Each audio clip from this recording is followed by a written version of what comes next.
कांग्रेस के वक्ताओं का, कांग्रेस के नेताओं का एक स्वभाव रहा है भारत में रहते हैं भारत विरोधी चर्चाएं करना और उस वजह से चर्चाओं में रहना और अपनी अंदर का सच्चाई वो अपनी जीवा के द्वारा बार बार बाहर बताना कि हम सनातन से, संतों से, अध्यात्म से और इन परंपराओं से, संस्कृति से, भारत की सभ्यता से कहीं ना कहीं हम लोगों को आपत्ति है। ये इनका स्वभाव है।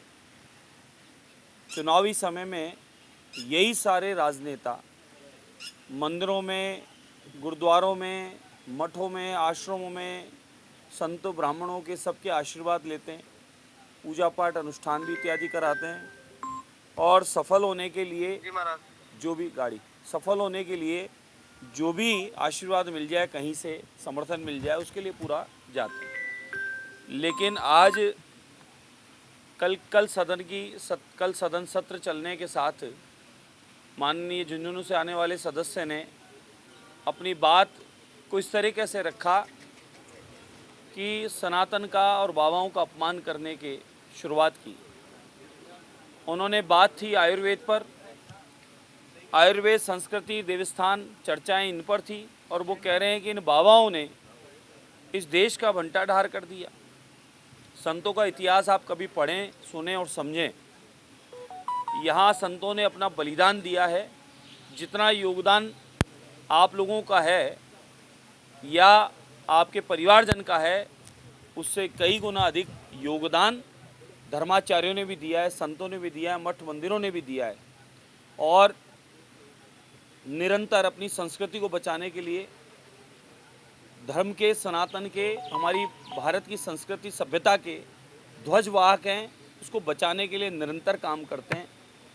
एक फौजी देश की सीमाओं पर देशवासियों की सेवा में समर्पित रहता है और सनातनी लोग, धर्माचार्य, धर्मगुरु, वह संत बाबा महात्मा जिस नाम से भी आप जानते हैं, वह सारे उन सभी क्षेत्रों में सक्रिय रहकर अपनी धर्म संस्कृति को बचाने का काम करते हैं।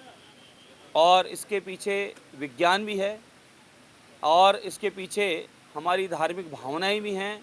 इसके पीछे हमारी भारत की संस्कृति, सनातन परंपरा, वह भी विश्वगुरु के रूप में जो पूरी दुनिया में जानी जाती है, वह भी है।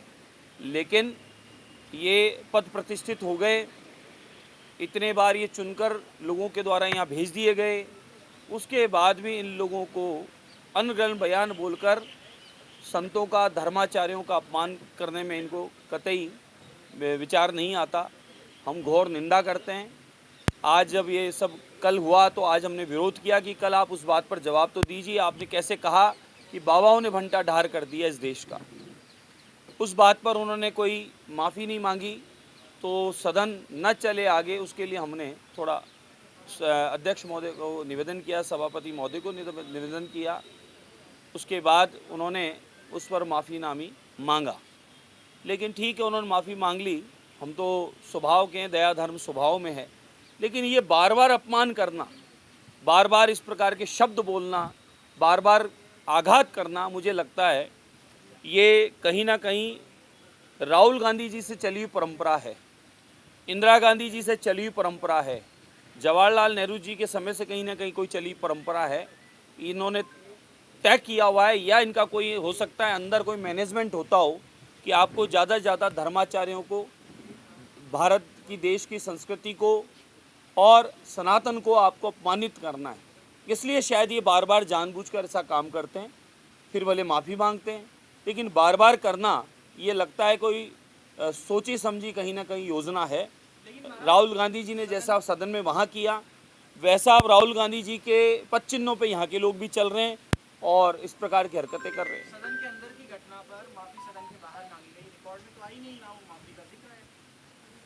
मैंने कहा कि बिल्कुल मैंने कहा कि हम दया, धर्म और इन बातों पर पूर्णतः चलने वाले लोग हैं। उन्होंने स्पीकर महोदय के कमरे में आकर और फिर उस बात पर माफ़ी मांगी और सदन में उन्होंने रिकॉर्ड में बोल दिया। लेकिन हमें फिर भी आपत्ति है और पूरे देश को, सनातनियों को, भारतवर्ष को मैं यही कहना चाहूँगा कि कांग्रेस का चाल चरित्र वो बार बार आपके सामने वो खुद ही प्रेजेंट करते हैं वो बार बार ये बताते हैं कि हम लोग सनातन के, भारत की संस्कृति के, यहाँ के अध्यात्म के, यहाँ के अध्यात्म गुरुओं के निरंतर हम खिलाफ हैं। और वो खिलाफत करते हुए अपने बाण शब्दों के इस प्रकार के चला के अपमान करने का वो काम करते हैं। इससे पूरे देश को ये देखने की आवश्यकता है कि कांग्रेस का चाल और चरित्र किस प्रकार का है। कांग्रेस तो ये भी कह रही है कि बाबा बालकनाथ इसलिए विचलित हुए कि उन पर ये टिप्पणी की गई कि उनका नाम तो मुख्यमंत्री में था लेकिन वन मंत्री में। ये शब्द आज बोले उन्होंने, कल नहीं बोला उन्होंने ऐसा। कल उन्होंने सदन में शुरुआत ही, बाबा बालकनाथ जी अपनी सीट पर थे, मैं अपनी सीट पर था, सब अपनी अपनी सीट पर थे, लेकिन उन्होंने शुरुआत ही इस प्रकार से, आयुर्वेद की चर्चा हो रही थी, उन्होंने एक बहुत अच्छी चर्चा की, मैं उसकी तारीफ़ तो करूँगा। उन्होंने कहा कि आयुर्वेद को और बढ़ाने की आवश्यकता, आगे लाने की आवश्यकता है, हमारी नाड़ी वेदों की है, हमारे घरेलू औषधियों की है, ये बात अच्छी है। लेकिन साथ में ये कैसे भूल गए कि हमारे धर्म गुरु, हमारे अध्यात्म गुरु, जिनको बाबा के रूप में बोलते हैं, यानी सन्यासी के रूप में बोलते हैं, या गुरु लोगों के रूप में हम बोलते हैं, उनका अपमान करने का आपको किसने अधिकार दिया है? क्या राहुल गांधी जी ने आपको ये टेप फिट की है कि आप जहां जाओ सनातन का अपमान करो? इस तरीके से तो इंदिरा गांधी ने भी गोलियां चलवाई थी, और गोलियां चलवा के किस प्रकार से संतों पर, गौ माता पर अत्याचार किए थे, वो पता है सबको, पूरे देश को अवगत है इस बात से। और वह आज बाणों के, शब्दों के बाण राहुल गांधी जी लगातार चला रहे हैं, और राम मंदिर के विरोधी भी रहे, राम सेतु के भी विरोधी रहे, राम सेतु टूटना चाहिए इसके पक्षकार रहे, और आतंकवादियों को फांसी न लगे उसके भी पक्षकार रहे, और निरंतर सनातन की चर्चा हुए तो कीड़ा मकोड़ा बोलने वाले इनके मित्र बंधु वो भी इनके साथ रहे। और अब उन्हीं के पद चिन्हों पर हमारे यहाँ के सदन में चुने